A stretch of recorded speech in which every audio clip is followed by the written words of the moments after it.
On était couvert de plumes rouges. Il les secouait, secouait, secouait. On la domitié confuse. Parce qu'à chaque fois, il faut que tu reprends le truc.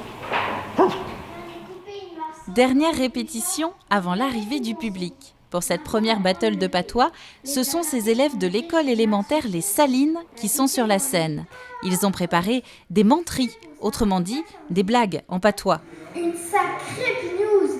Elle a commencé à chialer, à pleurer, à faiser, tant elle a pillé. Les prises de parole s'enchaînent, des discours qui ont demandé de la préparation, surtout pour ces enfants qui n'ont parfois jamais entendu cette langue. Lorsque nous avons commencé à faire appel aux familles ou à des gens de l'extérieur, certains enfants venaient de l'extérieur, donc trouvaient très exotique et très rigolo ce patois, mais d'autres familles ont découvert que dans leur famille, il y avait des grands-parents ou des oncles et tantes ou même des parents qui connaissaient et qui parlaient le patois mais qui l'avaient complètement enfoui.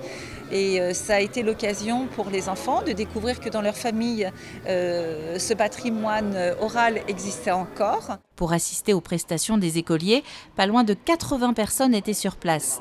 Un moment de partage entre les générations, moment qui était important pour les organisateurs de l'événement. 2 crampons pour ne pas mettre la goule par terre. Le patois, une langue qui fascine et qui pourtant se perd à travers le temps. Après, on pourra le transmettre à d'autres personnes et qu'ils transmettront aussi à d'autres personnes. Et comme ça, la langue elle sera toujours transmise et on n'aura pas peur de la perdre.